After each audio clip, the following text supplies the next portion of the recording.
Hello बच्चों, start करते हैं आज कार्बोहाइड्रेट टॉपिक आपका।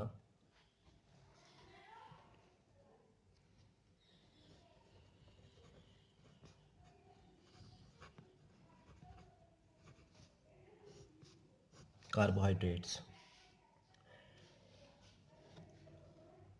देखो कार्बोहाइड्रेट्स जो होते हैं वो कार्बन, हाइड्रोजन और ऑक्सीजन के कंपाउंड्स होते हैं, ठीक है, जिनके अंदर हाइड्रोजन एंड ऑक्सीजन का जो रेशियो है वो होता है 2:1। वही रेशियो जो वाटर मॉलिक्यूल के अंदर होता है, ठीक है। जैसे किसी भी एग्जांपल को अगर अपने लें तो देखो C6H12O6, ये जो फार्मूला है ग्लूकोज का फार्मूला है। और अगर ग्लूकोज फार्मूला की बात करें तो इसके अंदर हाइड्रोजन और ऑक्सीजन का रेशियो अगर देखा जाए तो सिंपल रेशियो आता है 2:1, जो कि वाटर मॉलिक्यूल के अंदर भी आता है। तो ये जो डेफिनेशन है, these are hydrates of carbon, ठीक है, जिनके अंदर हाइड्रोजन और ऑक्सीजन का रेशियो वाटर मॉलिक्यूल के सेम ही होता है, ठीक है। लेकिन अब आजकल की जो डेफिनेशन है कार्बोहाइड्रेट्स की, वो डेफिनेशन क्या है? Carbohydrates are optically active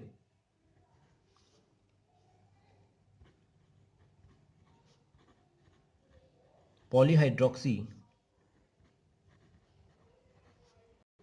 aldehydes और कीटोन्स। ये एक्चुअल में एल्डिहाइड और कीटोन मॉलिक्यूल्स होते हैं जिनके अंदर बहुत सारे हाइड्रोक्सी ग्रुप होते हैं और जो ऑप्टिकली एक्टिव होते हैं। तो आज की जो डेफिनेशन है वो कार्बोहाइड्रेट्स की ये कहती है, ठीक है। या आप इसकी जगह पे एक डेफिनेशन और लिख सकते हो,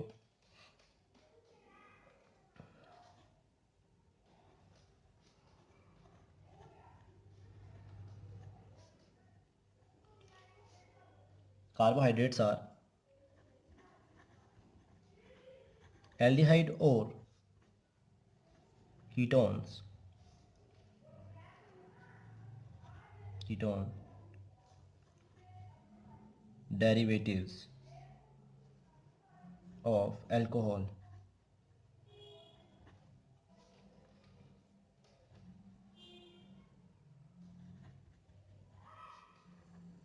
with more than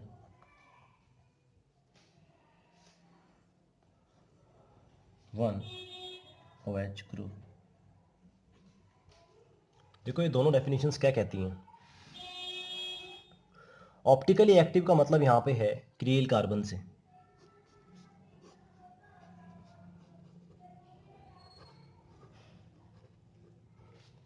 ऐसा कार्बन जिसके सारे मॉलिक्यूल्स जो होते हैं लगे हुए, जितने भी ग्रुप उसके साथ में जुड़े होते हैं, चारों वैलेंसी पे जितने भी ग्रुप जुड़े होते हैं वो सारे के सारे डिफरेंट होते हैं, ठीक है।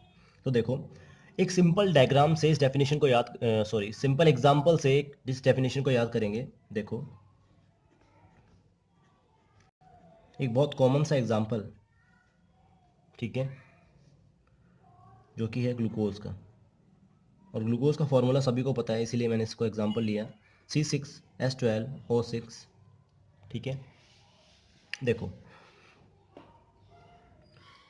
सबसे पहली बात, अगर कोई भी कार्बोहाइड्रेट मॉलिक्यूल अगर होगा तो सबसे पहली बात ध्यान रखनी है कि उस पे या तो आपको मिलने वाले हैं एल्डिहाइड या कीटोन ग्रुप, ठीक है। या तो आपको एल्डिहाइड मिलेगा या आपको कीटोन ग्रुप मिलेगा, ठीक है। तो ग्लूकोज मॉलिक्यूल के अंदर जो ग्रुप होता है वो होता है CHO ग्रुप, इसका मतलब एल्डिहाइड ग्रुप। फर्स्ट कार्बन के ऊपर जो ग्रुप लगा हुआ होता है वो होता है एल्डिहाइड ग्रुप। चाहे आप एक साथ लिख दो, चाहे आप अलग अलग लिख दो, ठीक है। इस तरह से दोनों अलग अलग शो कर सकते हो या CHO भी लिख दो। देखो बाकी जो ग्रुप लगे होते हैं इसमें वो वैलेंसी पूरी करते हैं OH H, first second third. Third carbon पे OH ग्रुप को आप जोड़ो लेफ्ट साइड में और बाकी राइट साइड में।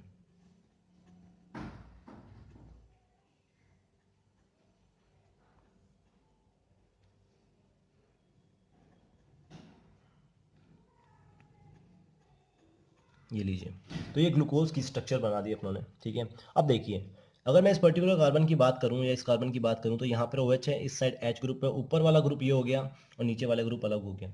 तो अगर बात करें तो यहाँ पे KL कार्बन है, कहने का मतलब ये ऑप्टिकली एक्टिव कंपाउंड्स होते हैं, ठीक है। बाकी ऑप्टिकली एक्टिव वगैरह आप केमिस्ट्री में पढ़ते हैं, ठीक है। तो ऑप्टिकली एक्टिव पॉलीहाइड्रोक्सी, देखो यहाँ पर बहुत सारे OH ग्रुप जुड़े हुए हैं, ठीक है। तो पॉलीहाइड्रोक्सी इसीलिए इनको बोला है क्योंकि ये जो ग्रुप होता है ये हाइड्रोक्सी ग्रुप होता है, ठीक है।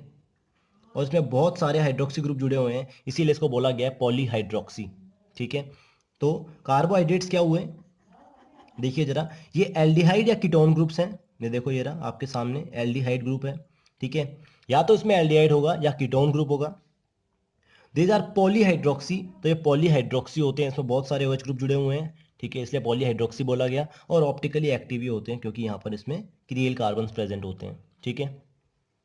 देखिए, तो डेफिनेशन आपको याद हुई बिल्कुल सीधी सीधी, क्या कि these are optically active polyhydroxy aldehyde या कीटोन्स। ये एल्डिहाइड या कीटोन्स होते हैं कैसे, पॉलीहाइड्रोक्सी ग्रुप में जुड़े हुए होते हैं, मतलब बहुत सारे अल्कोहल ग्रुप उसमें जुड़े हुए होते हैं। तो इसी की दूसरी डेफिनेशन देखो, कार्बोहाइड्रेट्स आर एल्डिहाइड और ketone derivatives of alcohol. Alcohol के एल्डिहाइड या कीटोन डेरिवेटिव्स होते हैं more than one OH group, जिसमें एक से ज़्यादा OH ग्रुप प्रेजेंट होते हैं, ठीक है। अब देखो ये तो ग्लूकोज की स्ट्रक्चर थी जिसमें थर्ड कार्बन पे OH आप इधर जोड़ोगे और बाकी सारे के सारे राइट में शिफ्ट करके लगाओगे, और एल्डिहाइड ग्रुप फर्स्ट कार्बन पे जुड़ा हुआ होता है। अब देखो एक और स्ट्रक्चर बनाते हैं अपने आपको समझने के लिए, ये लीजिए फ्रुक्टोज, ठीक है। फ्रुक्टोज की स्ट्रक्चर भी बिल्कुल सेम होती है, फॉर्मूला सेम होता है C6H12O6, ठीक है। लेकिन इसके अंदर क्या होगा देखो, ठीक है, ये 6 कार्बन की का मॉलिक्यूल है। और इसमें देखो, इसमें सेकंड कार्बन के ऊपर देखो कीटोन ग्रुप जो होता है वो आपको पता है, कीटोन ग्रुप हमेशा बीच वाले कार्बन पे जुड़ता है, ठीक है, उसकी बाकी वैलेंसी कार्बन से पूरी होनी चाहिए, अदरवाइज ये एल्डिहाइड ग्रुप बन जाता है। देखिए ये कीटोन ग्रुप है, अगर एक भी वैलेंसी आपने हाइड्रोजन से पूरी करी तो ये ग्रुप जो बनेगा ये एल्डिहाइड ग्रुप बन जाता है, ठीक है। इसीलिए कीटोन की दोनों वैलेंसी कार्बन पूरी करता है, ठीक है, तो इसीलिए इसको कीटोन ग्रुप बोलते हैं, ठीक है। ये लीजिए, अब देखो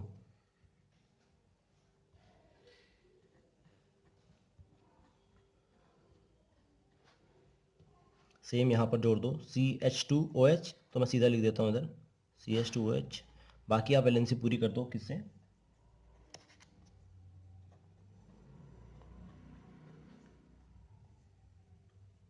तो 3,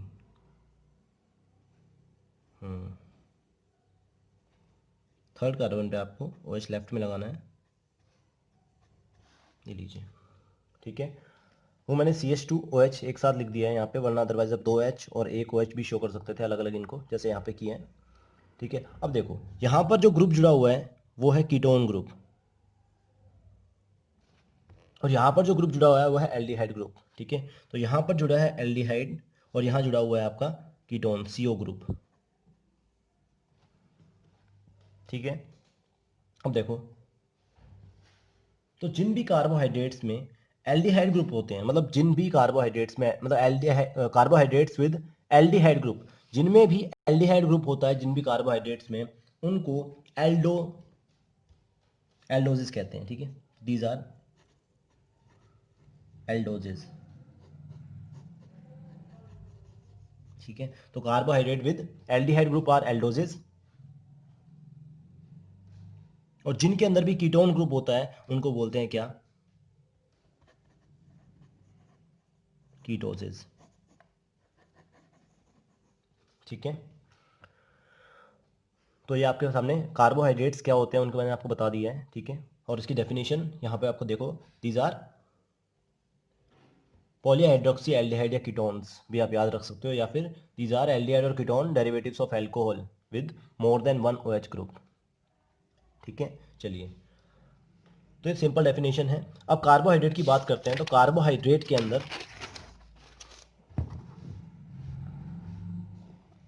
कार्बोहाइड्रेट जो होते हैं वो 3 तरह के होते हैं।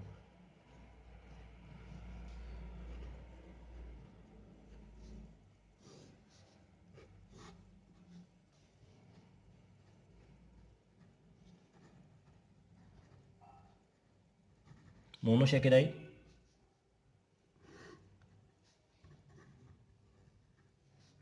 या यहाँ पे अपने डाइसैकेराइड्स की जगह पे ओलिगोसैकेराइड लिखें।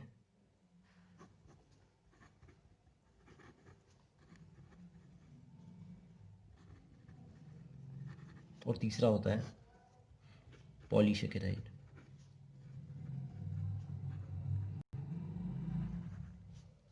ठीक है, तो ये जो मोनोसैकेराइड्स होते हैं ये बिल्कुल सिंपलेस्ट कार्बोहाइड्रेट होते हैं। ठीक है, और पॉलीसैकेराइड जो होते हैं वो कॉम्प्लेक्स कार्बोहाइड्रेट्स होते हैं। ठीक है, कॉम्प्लेक्सिटी बढ़ती जाती है। ठीक है, बहुत सारे मोनोसैकेराइड्स मिलके, डिपेंड करता है, अगर दो मोनोसैकेराइड मिलते हैं तो डाइसैकेराइड्स, ट्राई, टेट्रा, पेंटा, ऐसे ऐसे करके अगर बहुत सारे मोनोसैकेराइड चेन्स आपस में मिलती जाती हैं तो वो बनती है पॉलीसैकेराइड और कॉम्प्लेक्स फॉर्म बनती जाती हैं।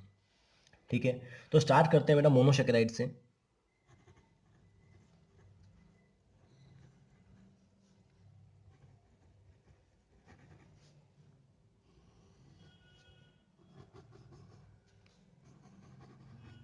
मोनोसैकेराइड्स देखो, तो देखो मोनोसैकेराइड्स जो होते हैं ये सिंपल शुगर्स होती हैं। ठीक है, शुगर का मतलब है ये जो मॉलिक्यूल्स हैं ये बहुत ये टेस्ट के अंदर क्या होंगे, स्वीट होंगे। ठीक है, they are sweet in taste. और सबसे पहली बात आपको ये बात ध्यान रखनी है कि मोनोसैकेराइड्स जो भी होते हैं दीज आर, मैंने आपको बताया था, these are simplest carbohydrates.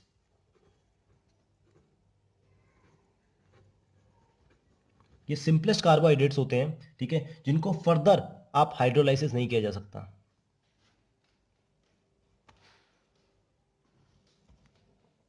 These are simplest carbohydrates which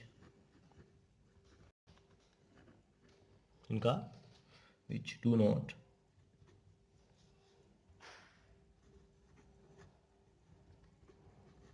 hydrolyse further.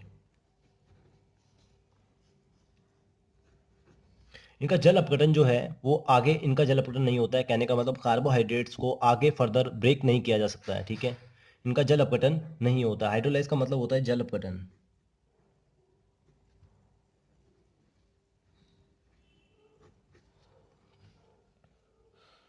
देखो दूसरा, अब अगर कार्बोहाइड्रेट्स की मतलब मोनोसैकेराइड की अगर जनरल फॉर्मूला की बात करें तो इनका जो जनरल फॉर्मूला होता है, तो देखो कार्बन, हाइड्रोजन और ऑक्सीजन, ये तीन मॉलिक्यूल्स मिलकर कार्बोहाइड्रेट फॉर्म करते हैं। तो कार्बन के अंदर इसमें यहाँ पर X और H2O जस्ट डबल होगा हाइड्रोजन। ठीक है, और Y, ये कार्बोहाइड्रेट्स का जनरल फॉर्मूला होता है। ठीक है, प्रीवियस जो क्लास थी उसमें मैंने आपको बताया था इसके बारे में, CXH2OY। तो यहाँ पर मोनोसैकेराइड्स के लिए X is always equal to Y आएगा। कहने का मतलब जितने नंबर ऑफ कार्बन किसी भी मोनोसैकेराइड में होंगे, ठीक है, उतने ही क्या होंगे, ऑक्सीजन एटम प्रेजेंट होंगे। जैसे एग्जांपल, एग्जांपल से समझो, C6H12, अगर आपने यहाँ पे 6 लिए हैं तो ऑक्सीजन भी आप 6 ही लोगे। जिस भी चीज में जब भी आपको ये देखने को मिलेगा कि वहां पर कार्बन और ऑक्सीजन का अमाउंट सेम है, तो इसका मतलब वो क्या है, मोनोसैकेराइड्स की बात कर रहा है। ठीक है,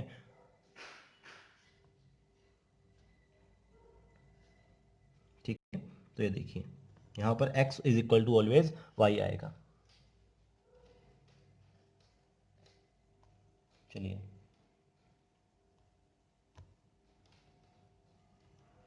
देखो बेटा, कार्बोहाइड्रेट्स जो होते हैं, कार्बोहाइड्रेट्स ऑलवेज एनर्जी, ये बेसिक कंपोनेंट होते हैं किसी भी फूड के, और ऑलवेज एनर्जी, एनर्जी के लिए इनका इस्तेमाल किया जाता है। ठीक है, हर लिविंग बीइंग के अंदर जो प्रिंसिपल सोर्स होता है एनर्जी का वो कार्बोहाइड्रेट्स ही होते हैं।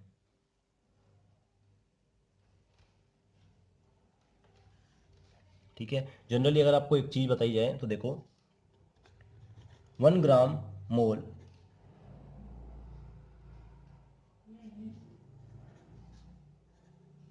ऑफ कार्बोहाइड्रेट लगभग 4.9 किलो कैलोरी एनर्जी प्रोड्यूस करते हैं।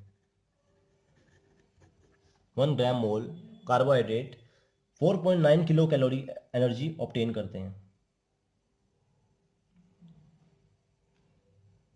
ठीक है, चलो अब देखो मोनोसेकेराइड्स को आगे पढ़ते हैं।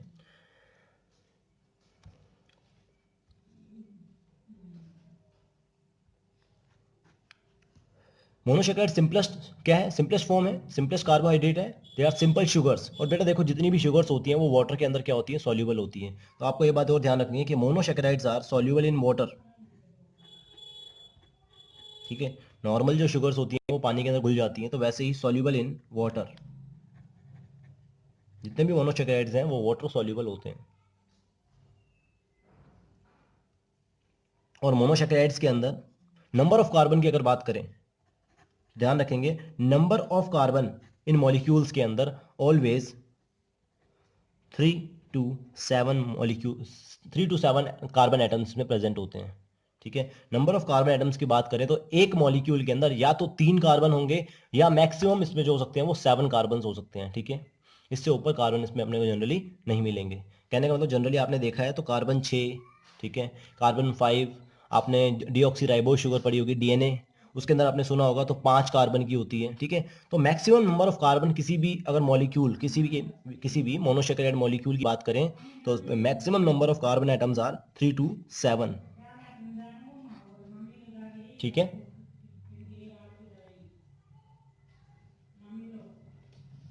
ठीक है, और ये आपको बताइए कि इनमें दो ही ग्रुप होते हैं, एल्डिहाइड या कीटोन्स। तो या तो एल्डोजेस होंगे या कीटोजेस होंगे।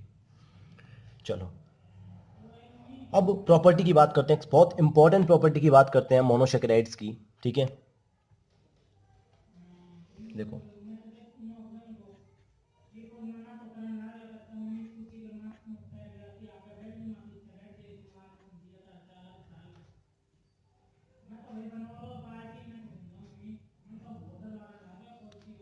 केमिकल प्रॉपर्टीज,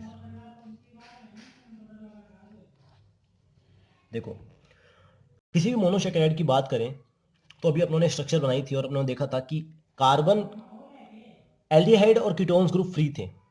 ठीक है, तो ध्यान रखना ड्यू टू फ्री एल्डिहाइड और कीटोन ग्रुप जो थे बिल्कुल फ्री थे। ठीक है, किसी से जुड़े हुए नहीं थे वो आगे।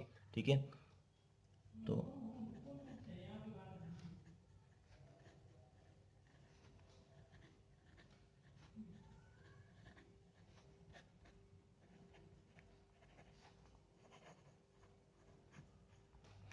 तो फ्री एल्डिहाइड और कीटोन ग्रुप की वजह से, ठीक है, ये जो ग्रुप होते हैं, ठीक है, ये कॉपर कॉपर को Cu+2 को Cu के अंदर कन्वर्ट कर देते हैं। कहने का मतलब ये रिडक्शन कर सकते हैं। ठीक है, देखो देखो जब भी कोई स्पीशीज, ध्यान से सुनना, थोड़ा सा यहाँ पे आपको ऑक्सीडेशन और रिडक्शन के बारे में बता देता हूँ मैं। देखो इस एल्डिहाइड और कीटोन ग्रुप के फ्री होने की वजह से ये किसी भी दूसरा कोई, मान लो अगर कोई कंपाउंड है उसमें कॉपर प्रेजेंट है, अभी मैं आपको बताऊंगा किसमें कॉपर प्रेजेंट होता है। ठीक है, ये कॉपर+2 को Cu के अंदर रिड्यूस कर देते हैं, रिडक्शन कर देते हैं। ऑक्सीकरण और अपचयन आपने सुना होगा हिंदी में। ठीक है, रिडक्शन अपचयन की बात कर रहे हैं। ठीक है, तो ये Cu का अपचयन कर देते हैं, अपचयन कर देते हैं Cu के अंदर। देखो बेटा ध्यान से सुनना, कोई भी स्पीशीज जब इलेक्ट्रॉन को डोनेट करती है, कहने का मतलब खुद में से एक इलेक्ट्रॉन को निकाल देती है, तो वो Cu+1 के अंदर कन्वर्ट हो जाएगी। और अगर मान लीजिए ये 2 इलेक्ट्रॉन को निकाले तो ये Cu+2 के अंदर कन्वर्ट हो जाएगी। ये बात आपको पता है क्यों? क्योंकि जो टोटल ओवरऑल प्रोटॉन है वो इंक्रीज हो जाएंगे, इलेक्ट्रॉन नंबर कम हो जाएंगे। तो ठीक है, तो जब भी कोई स्पीशीज इलेक्ट्रॉन को क्या करती है, लूज करती है, तो उसका ऑक्सीडेशन हो जाता है, ऑक्सीकरण हो जाता है। ठीक है, हिंदी में बोले तो ऑक्सीकरण हो जाता है। और वैसे ही कोई देखो अब जरा, जब कोई स्पीशीज इलेक्ट्रॉन को, जैसे एग्जांपल लेते हैं, ये Cl है, Cl, ठीक है, और Cl एक इलेक्ट्रॉन को गेन कर लेता है, तो आपको पता है इसका क्या हो जाएगा, ये रिड्यूस हो जाएगा, रिडक्शन हो जाएगा और Cl- बन जाएगा। तो जब भी कोई स्पीशीज इलेक्ट्रॉन को गेन करती है, ठीक है, तो उसका रिडक्शन हो जाता है। कहने का मतलब इलेक्ट्रॉन को गेन करना। अब जरा आप देख को बताओ कि क्या यहां पर इलेक्ट्रॉन गेन हुआ है कि इलेक्ट्रॉन लूज हुआ, गेन किया गया है या लूज किया गया है? यस, इलेक्ट्रॉन को त्यागा गया है या ग्रहण किया गया है? तो अगर मैं इसमें देखूं तो इलेक्ट्रॉन +2 था, +2 चार्ज था, और उसके बाद में उसके ऊपर कोई चार्ज नहीं आया, 2 इलेक्ट्रॉन त्यागे थे। और जब मैं क्या करता हूं, गेन करता हूं, ग्रहण करता हूं, तभी तो मेरे मेरे ऊपर माइनस चार्ज आता है। तो मेरे पास 2 इलेक्ट्रॉन त्यागे हुए थे, मैंने क्या किया, एक इलेक्ट्रॉन लिया +1 और एक इलेक्ट्रॉन और लिया, तो कॉपर सीधा बन गया, न्यूट्रल ओवरऑल हो गया। इसका मतलब इसने इलेक्ट्रॉन को ग्रहण किया है। ठीक है, जब ग्रहण किया है तो इसका रिडक्शन हो गया। ठीक है, अब देखिए ये कॉपर को, ये कॉपर आयन को कॉपर के अंदर क्या कर देते हैं, रिड्यूस कर देते हैं। किसकी वजह से, एल्डिहाइड और कीटोन ग्रुप की वजह से। तो देखो बेटा क्या होता है, इसी प्रॉपर्टी की वजह से, ध्यान से सुनिएगा, इसी प्रॉपर्टी की वजह से जितने भी मोनोसेकेराइड्स होते हैं, जितनी भी शुगर्स होती हैं हमारे पास ये वाली, ठीक है, ये आपका शो करती हैं बेनेडिक्ट टेस्ट।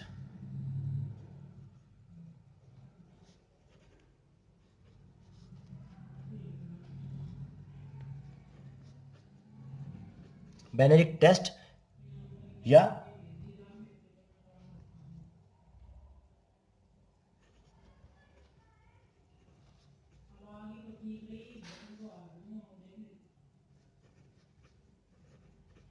या फेलिंग टेस्ट। ठीक है, देखो फेलिंग सॉल्यूशन या बेनेडिक्ट जो सॉल्यूशन होता है उसके अंदर क्या होता है, कॉपर होता है, और ये क्या करते हैं, उस कॉपर को, जो कॉपर आयन है उसको कन्वर्ट कर देते हैं किसमें, कॉपर के अंदर, जिसकी वजह से वहां पर क्या आता है, उसका कलर चेंज हो जाता है, उस सॉल्यूशन का कलर चेंज हो जाता है, और कलर चेंज को डिटेक्ट कर लिया जाता है, जिससे अपने को पता चलता है कि किसी पर्टिकुलर सॉल्यूशन के अंदर शुगर प्रेजेंट है या नहीं है।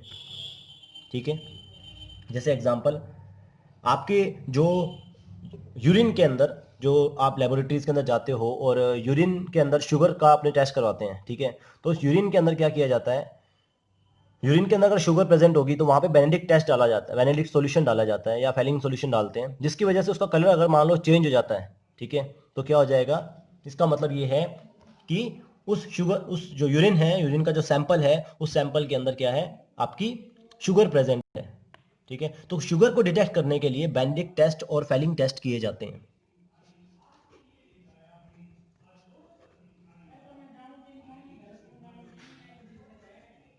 To detect sugar.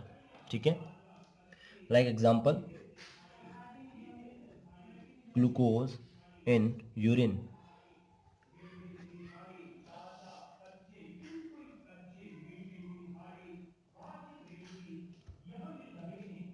चलो अब देखो दूसरी बात, दूसरी प्रॉपर्टी जो है केमिकल प्रॉपर्टी,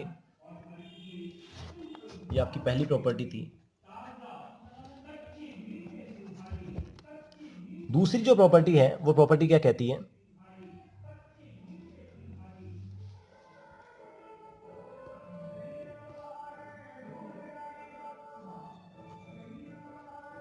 देखो ये एल्डिहाइड और कीटोन ग्रुप जो होते हैं, ये एल्डिहाइड और कीटोन ग्रुप जो होते हैं, ये किसी दूसरे, ये किसी एक एलिमेंट के एल्डिहाइड और कीटोन ग्रुप हैं, ये किसी दूसरे अनदर कंपाउंड के,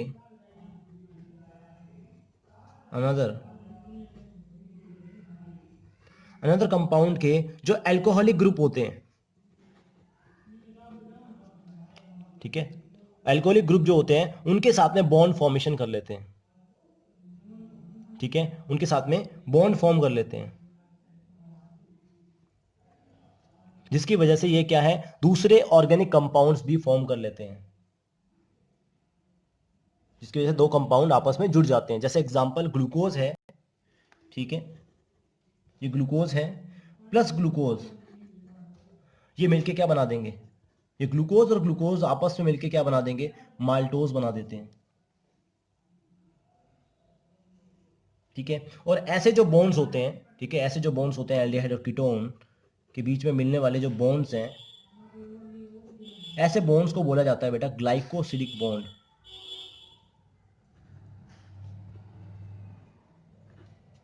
ठीक है, दो शुगर्स के बीच में जो बॉन्ड बनते हैं, ठीक है, वो ग्लाइकोसिडिक बॉन्ड होते हैं। और एक बात ध्यान रखा जाए, जब भी दो मॉलिक्यूल आपस में जुड़ते हैं, ठीक है, जब भी ऐसे ग्लाइकोसिडिक बॉन्ड बनते हैं, तो वहां से हमेशा ध्यान रखिएगा एक वाटर मॉलिक्यूल बाहर निकलता है।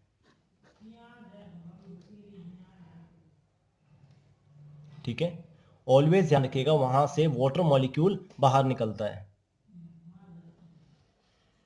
जैसे एग्जांपल के तौर पे आप देखिए,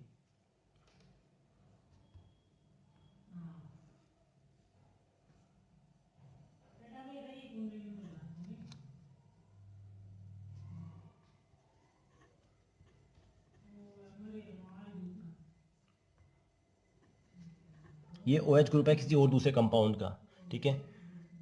या इससे बेस्ट एग्जांपल समझते हैं, ठीक है। ग्लूकोज का इतना बहुत बड़ा हो जाएगा, इससे बेटर है कि मैं आपको प्रोटीन्स के एग्जांपल से समझाऊं, ठीक है। देखिए प्रोटीन के अंदर भी क्या है, ये सेम ही बात है। प्रोटीन्स के अंदर एक जगह पे COOH ग्रुप होता है, ठीक है। एक R, ये अमीनो एसिड की स्ट्रक्चर बना रहा हूँ मैं, ये अमीन है। तो सेम का सेम जो ग्रुप होगा वो यहाँ पर भी प्रेजेंट होता है।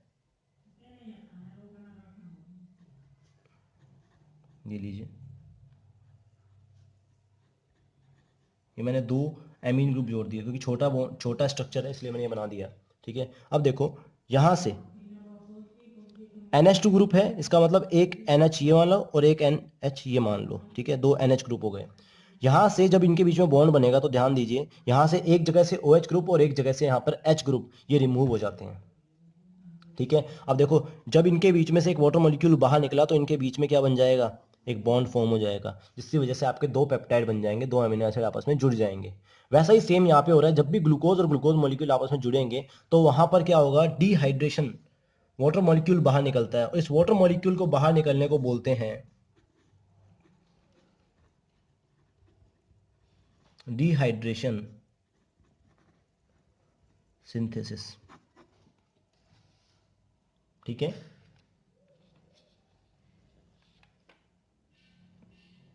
अगर आप ग्लूकोज की स्ट्रक्चर से बना के दिखाऊं, चलो आपको ग्लूकोज से बना के दिखाते हैं, ठीक है। देखिए ग्लूकोज की पहले मैं साइक्लिक चैन आपको बनाना सिखाऊंगा, उसके बाद में मैं आपको वहीं पे बता दूंगा कैसे ये जुड़ते हैं, ठीक है। कोई बात नहीं। एक तरफ एल्डिहाइड ग्रुप होता है और एक तरफ कीटोन ये ग्रुप होता है, वहाँ से OH और H मॉलिक्यूल निकल जाते हैं। पहले अपने इसकी साइक्लिक जो चेन्स हैं आपके मोनोसैकेराइड्स की वो बनाना सीखेंगे, उसके बाद में मैं आपको बताऊंगा कि कैसे डिहाइड्रेशन सिंथेसिस होता है। इसीलिए मैंने आपको यहाँ पे ये प्रोटीन का एग्जांपल लेके सिखाया है कि एक अमीनो एसिड और एक अमीनो एसिड, दो अमीनो एसिड भी आपस में इसी बॉन्ड से जुड़ते हैं, ठीक है। ये लीजिए, ये जो बॉन्ड है ये भी डिहाइड्रेशन सिंथेसिस से हो रहा है, ठीक है। लेकिन ये ग्लाइकोसिडिक बॉन्ड नहीं होता है, ठीक है। ग्लाइकोसिडिक बॉन्ड जो होता है वो शुगर्स के बीच में बनता है। चलो, तो 2 प्रॉपर्टीज यहाँ पे ये हो गई। अब देखो आगे चलते हैं। देखो जितने भी मोनोसैकेराइड्स होते हैं, ध्यान से सुनिएगा, जितने भी मोनोसैकेराइड्स होते हैं वो 2 फॉर्म में प्रेजेंट होते हैं, ठीक है। या तो ये स्ट्रेट चेन की फॉर्म में,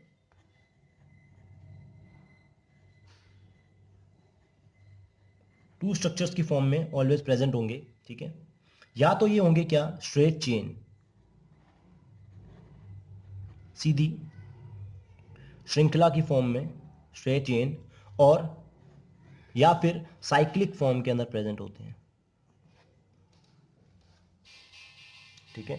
साइक्लिक फॉर्म के अंदर प्रेजेंट होते हैं। अब देखो स्ट्रेट चेन का मतलब क्या है, तो स्ट्रेट चेन मैं आपको बता चुका हूं अभी, जो ग्लूकोज की अपने स्ट्रक्चर बनाई थी, ठीक है, जिसमें उन्होंने कार्बन के 6 जो कार्बन मॉलिक्यूल थे वो एकदम लीनियर फॉर्म में अरेंज किए थे, ठीक है, सीधी श्रृंखला के रूप में, और उन्होंने इसको इस तरह से अपनों ने इसके जो ग्रुप्स थे वो ऐड कर दिए थे, राइट।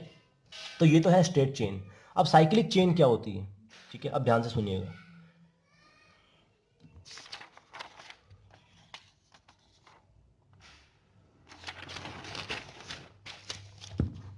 देखो जब भी ग्लूकोज की साइक्लिक चेन को बनाया जाता है, ठीक है, तो ध्यान देना 6 कार्बन की चेन बनती है, 1 2 3 4 5 6। यहाँ जो ग्रुप जुड़ा होता है वो एल्डिहाइड ग्रुप जुड़ा होता है, CHO,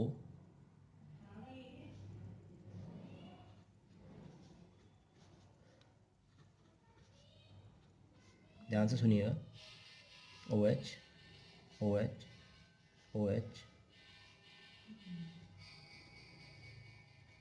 ये लीजिए। अब मैंने इसको साइक्लिक फॉर्म में कन्वर्ट करना है।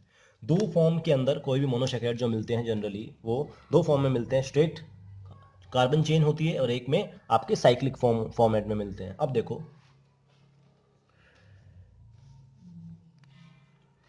ये 1 नंबर कार्बन है, ठीक है। 1 नंबर कार्बन पे एक हाइड्रोजन जुड़ा हुआ है और एक डबल बॉन्ड से ऑक्सीजन जुड़ी हुई है, ठीक है, ये मान सकते हैं CHO ग्रुप को, डबल बॉन्ड से ऑक्सीजन जुड़ी हुई है। अब ध्यान से सुनिएगा, ये जो एल्डिहाइड ग्रुप होता है साइक्लिक फॉर्मेट में अरेंज करने के लिए, ठीक है, या चेयर या बॉट फॉर्म में अरेंज करने के लिए, ये जो है ये बॉन्ड बनाता है किससे, 2 1 5, ठीक है।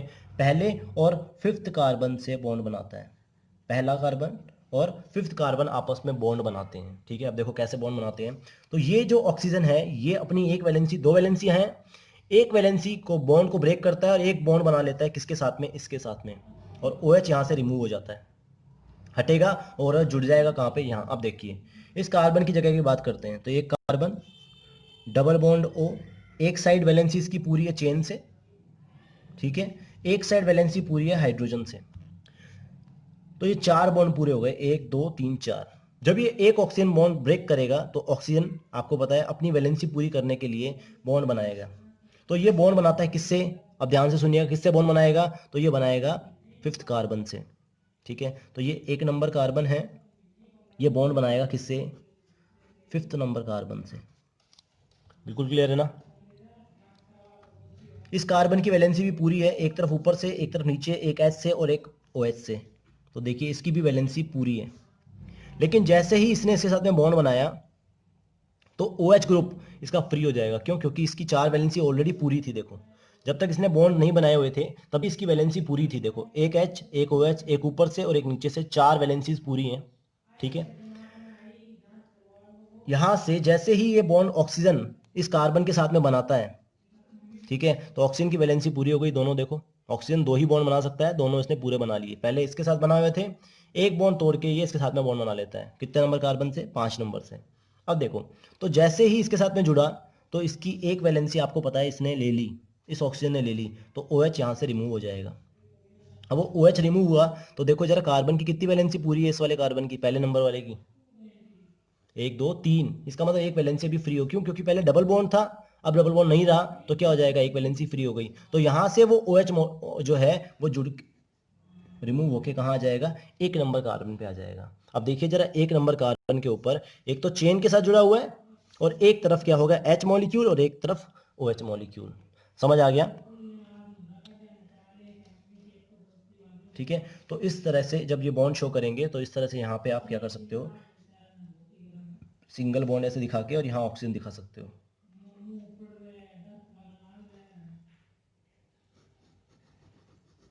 ठीक है। ये लीजिए,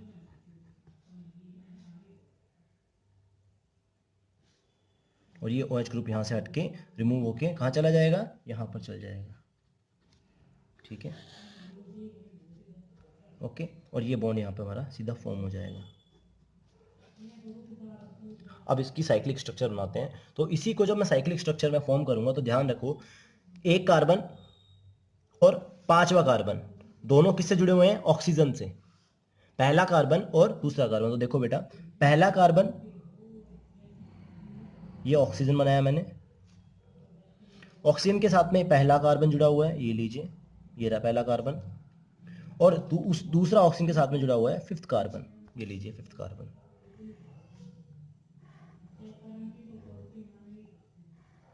ये लो सर, ये पहला कार्बन, ये दूसरा, ये तीसरा, ये चौथा, ये पांचवा, और ये किससे जुड़ा हुआ है, ऑक्सीजन से। तो ये साइक्लिक चेन बन गई। अब पांचवे से क्या जुड़ा हुआ है, सिक्स्थ कार्बन जुड़ा हुआ है, तो ये लो सर, CH2OH, ये वाला जो ग्रुप जुड़ा हुआ है मैंने यहाँ जोड़ दिया 6 नंबर, ठीक है। तो ध्यान रखें ये 6 कार्बन है, ये 3, ये 4 और ये 5। अब देखो कितने कार्बन की चेन बनी, तो सर 1 2 3 4 5, चेन के अंदर सिर्फ 5 कार्बन है, ठीक है, यस, 5 कार्बन प्लस 1 ऑक्सीजन, ठीक है, 5 कार्बन और 1 ऑक्सीजन, इसका मतलब टोटल जो नंबर हुआ यहां पर वो हुआ 6 मेंबर की चेन बन गई हमारे यहाँ पे, ठीक है। और 6 मेंबर की जो चेन होती है, ठीक है, वो होती है बेटा पायरेनोज, इस नाम को ध्यान रखना। 6 मेंबर की जो चेन बनती है, जो साइक्लिक चेन बनती है, देखो एक तो स्ट्रेट हो गई और एक साइक्लिक स्ट्रक्चर, जो साइक्लिक चेन बनती है वो होती है पायरेनोज, ठीक है। ये नेम जो दिए थे ये दोनों ही, अभी मैं आपको बताऊंगा एक और नेम। तो देखो ये हो गए। अब देखिए इसके साथ में आपको ग्रुप जोड़ने हैं, तो देखो 1 नंबर कार्बन पे एक तरफ H है और एक तरफ OH है, एक तरफ H है एक तरफ OH है। अब देखो H जोड़िए, ये देखिए, एक तरफ H और एक तरफ OH। फिर दूसरे कार्बन के ऊपर फिर से दूसरे कार्बन पे देखो, एक तरफ OH और एक तरफ H। अब की बार जो OH जुड़ा है वो इसके अपोजिट डायरेक्शन में है, तो आप OH को क्या कर दोगे, चलिए सेम ही कर देते हैं, कोई बात नहीं, दोनों नीचे की तरफ में है, आगे वाले को चेंज कर देंगे, तो ये H और ये OH। अब तीसरे कार्बन पे देखिए, सारे के सारे एक तरफ लगाने और एक जो है दूसरी तरफ लगाना है। यहाँ पर इसको हमने जोड़ दिया है, तो ये बॉन्ड आप मान सकते हो यहीं पे जुड़ा हुआ है, ठीक है। साइक्लिक के अंदर आप ध्यान रखना, OH OH नीचे, और तीसरे नंबर के ऊपर आपको एक OH जो है वो अलग दिखाना है, क्योंकि देखो ये देखिए, ये वाला जो OH है ये डिफरेंट है थर्ड कार्बन पे, ठीक है। अब फोर्थ के ऊपर आपने फिर से क्या करना है, सेम OH कहाँ गया, उस साइड में ही है, तो आप नीचे की तरफ में कर दो प्लेन को। और फिर एक तरफ में यहाँ पे क्या है, यहाँ पे H है और एक तरफ में ये जुड़ा ही हुआ है, तो देखो सिक्स नंबर, एक तरफ 6 से जुड़ा हुआ है, एक तरफ H है और एक तरफ ये वाला बॉन्ड है, तो देखो भाई दूसरी तरफ क्या जोड़ देंगे, H जोड़ दो, ये लो। तो ये आपकी बन गई सर ग्लूकोज की स्ट्रक्चर। और ऐसा जो ग्लूकोज होता है, ठीक है, जिसमें पहले नंबर कार्बन के ऊपर OH नीचे की तरफ में है, तो ऐसा जो ग्लूकोज होता है उसको बोलते हैं अल्फा ग्लूकोज।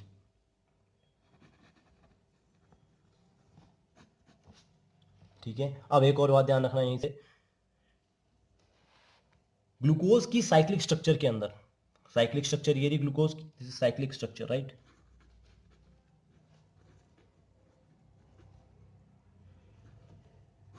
ये साइक्लिक स्ट्रक्चर है ग्लूकोज की। इसी साइक्लिक स्ट्रक्चर के अंदर अगर पहले नंबर वाले कार्बन के ऊपर, साइक्लिक स्ट्रक्चर में कार्बन 1 के ऊपर H और OH ग्रुप में डिफरेंस आ जाए, जुड़ने के पोजीशन में इनकी डिफरेंस आ जाए, तो इसकी वजह से क्या बनते हैं, एनोमर फॉर्म होते हैं। क्या फॉर्म होते हैं, एनोमर। तो ग्लूकोज का जो एनोमर है वो क्या है, देखिए दोबारा से मैं ये सेम स्ट्रक्चर बना रहा हूं।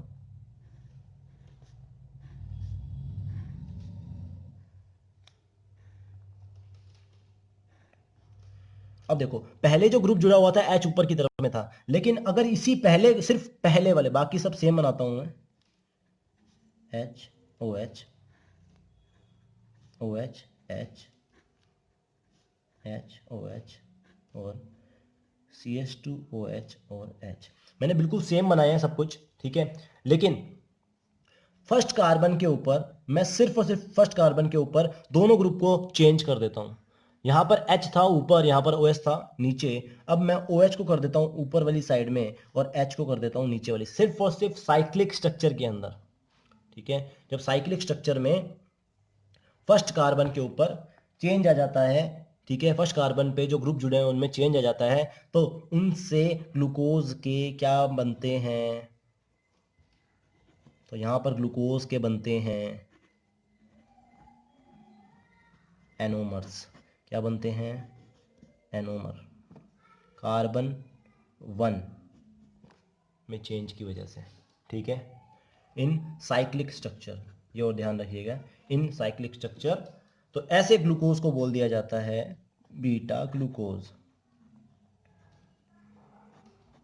बीटा ग्लूकोज, ठीक है। तो दीज आर एनोमर्स। अब देखो, पायरेनोज रिंग तो अपनों ने बनाना सीख लिया कि 6 मेंबर की जो रिंग बनती है साइक्लिक रिंग, वो बनती है पायरेनोज। अब देखो, फ्रुक्टोज की बात करते हैं, बहुत ध्यान से देखना, फ्रुक्टोज की बात करते हैं। फ्रुक्टोज का फॉर्मूला भी सेम होता है C6H12O6, लेकिन आपको पता है फ्रुक्टोज इज ए कीटोजेज, ठीक है। ये लो सर, ठीक है। अब देखो, इसके अंदर जो जो बॉन्ड बनेगा वो कहाँ बनेगा, देखो बॉन्ड यहां से टूटेगा, ऑक्सीजन का इसी का ही, ठीक है, और यहां से ये बॉन्ड टूटेगा, और आपको पता है ये लीजिए, बनेगा किससे, 5th नंबर कार्बन से ही। लेकिन कौन से कार्बन का बनेगा, दूसरे और पांचवें का बनेगा। जब दूसरे और पांचवें का बना, तो जरा चेन के अंदर देखें कितने मेंबर आते हैं, 1 2 3 4 और 5, 5 मेंबर की चेन बनती है, 5 मेंबर्स की चेन बनती है, और ऐसी चेन को बोलते हैं फ्यूरेनोज, जिसके अंदर क्या होता है, 4 कार्बन होते हैं प्लस एक ऑक्सीजन होती है। ठीक है, तो ये हो गए आपके फ्यूरेनोज रिंग होती है। ठीक है, 5 मेंबर्स की। और ये पायरेनोज और फ्यूरेनोज जो भी नेम थे ये किसने दिए थे? ये हॉवर्थ ने दिए थे।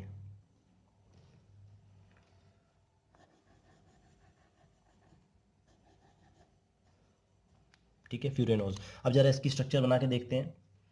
तो बस कुछ नहीं करना है, अब की बार क्या करना है, ये लीजिए एक ऑक्सीजन, और अपने को मेंबर कितने बनाने हैं? 5। तो लो सर, ये लीजिए 5 की साइक्लिक चेन बनेगी, और इसके बाद में पहले कार्बन, 1 नंबर कार्बन ये रहा, और 5वें के साथ में 6 नंबर कार्बन जुड़ा हुआ है, तो ये लीजिए 6 नंबर कार्बन यहाँ जोड़ दीजिए, ये लीजिए। तो ये आपका बन गया क्या?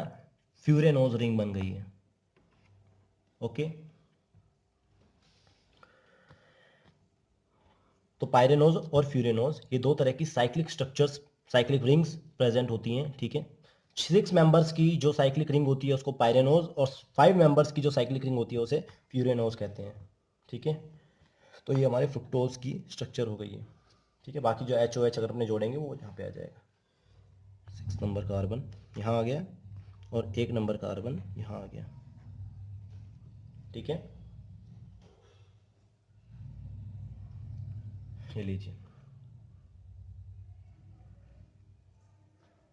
ठीक है, और जो मैंने भी आपको एक प्रोसेस बताई थी जिसके थ्रू आपकी जो ग्लूकोज मॉलिक्यूल्स, अब देखो हम लोगों ने साइक्लिक स्ट्रक्चर पढ़ ली है, तो साइक्लिक स्ट्रक्चर पढ़ लिए तो अपने इन दोनों के बॉन्ड भी बना के देख लेते हैं। ठीक है,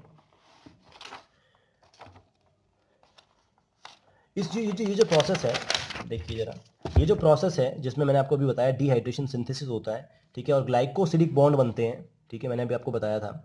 तो ये जो प्रोसेस है इसको कंडेंसेशन भी बोलते हैं। ठीक है, तो सेकंड जो प्रॉपर्टी है हमारी उसको कंडेंसेशन बोलते हैं, जिसमें वाटर मॉलिक्यूल बाहर निकलता है और कंडेंसेशन की प्रोसेस के थ्रू दो मॉलिक्यूल्स आपस में जुड़ जाते हैं। ठीक है, अब देखो,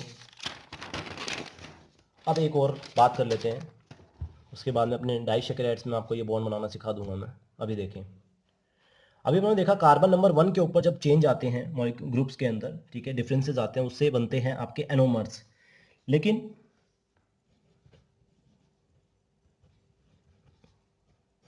एक टर्म है एपीमर्स।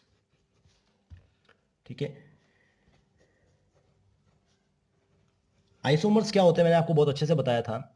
आइसोमर्स होते हैं जिनके केमिकल फॉर्मूला सेम और स्ट्रक्चर डिफरेंट होती है, वो कंपाउंड्स आपस में एक दूसरे के आइसोमर्स होते हैं। ठीक है, तो एपीमर्स भी क्या होते हैं? एक तरह के आइसोमर्स होते हैं।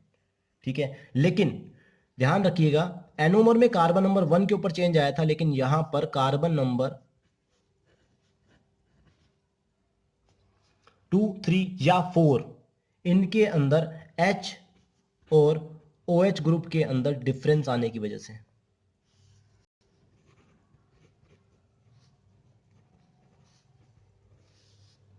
ठीक है, on 2, 3, 4 carbon number difference in H and OH group, उससे क्या बनते हैं? एपिमर बनते हैं। ठीक है, ये सारे के सारे एक दूसरे के क्या होते हैं? आइसोमर्स होते हैं। अब देखो कैसे, एक मॉलिक्यूल बनाते हैं ग्लूकोज का,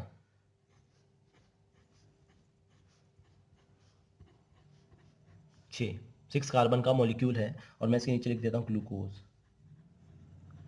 आइसोमर्स क्यों बोला? क्योंकि देखा सारों के सारों के अंदर C6H12O6 केमिकल फॉर्मूला जो रहेगा वो सेम रहेगा। बट अब ग्रुप देखिए, तो ग्रुप एल्डिहाइड ग्रुप होता है यहां पर, आपको पता है। ऐसा ही सेम मॉलिक्यूल मैं यहां बना रहा हूं, 1, 2, 3, 4, 5, 6, यहाँ पर भी एल्डिहाइड ग्रुप, और यहाँ पे भी मैं 6 कार्बन बना रहा हूँ, तो ये लीजिए 6 कार्बन, और यहाँ पर भी मैं एल्डिहाइड ग्रुप जोड़ देता हूँ। ठीक है, अब देखें,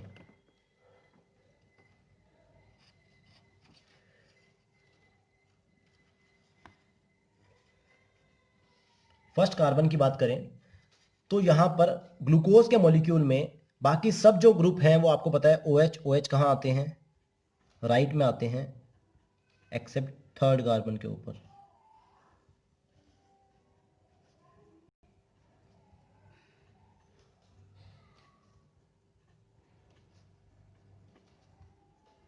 ये लीजिए।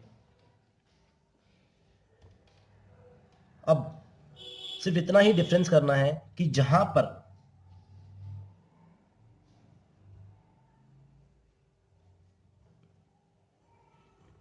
थर्ड नंबर पे, ठीक है,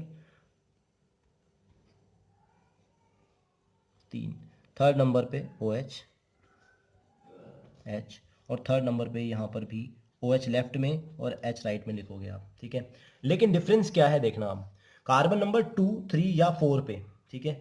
अब थर्ड नंबर के ऊपर तो ओ एच आपको पता है लेफ्ट में है और सारों के अंदर लेफ्ट में ही है, बट देखो गैलेक्टोज के अंदर क्या होता है, तो गैलेक्टोज में फोर्थ नंबर वाला भी जो ओ एच है वो लेफ्ट में आ जाता है। तो देखो कार्बन नंबर 3 पे तो था ही, 4 नंबर पे चेंज की वजह से क्या बन गया, गैलेक्टोज बन गया, बाकी कोई चेंज नहीं आएगा, ठीक है। और कार्बन नंबर 2 के ऊपर चेंज की वजह से, 2 पे ग्रुप का है राइट में, लेकिन अब की बार कहां हो जाएगा, लेफ्ट में। तो कार्बन नंबर 2 की वजह से, दो में दो, कार्बन नंबर 2 के ऊपर डिफरेंस की वजह से ये, और कार्बन नंबर 4 के ऊपर डिफरेंस की वजह से गैलेक्टोज बन जाता है, ठीक है। तो ये बन गया हमारा मैनोज, ठीक है। अब देखो ये सारों का केमिकल फॉर्मूला क्या है, C6H12O6, बट क्या है, सिर्फ और सिर्फ ग्रुप के डिफरेंस की वजह से, देखिए जरा यहाँ पर चौथे पे आया और यहाँ पर कार्बन नंबर 2 पे डिफरेंस की वजह से ये स्ट्रक्चर दूसरी बन गई, ठीक है। और इनसे इनके अलग अलग नेम हो गए, ग्लूकोज, गैलेक्टोज और मैनोज, ठीक है। तो these are epimers of glucose, ठीक है, ये एपिमर्स हैं आपके ग्लूकोज के। होप आपको समझ आ गया होगा। अब नेक्स्ट वीडियो में अपने करेंगे क्लासिफिकेशंस, ठीक है।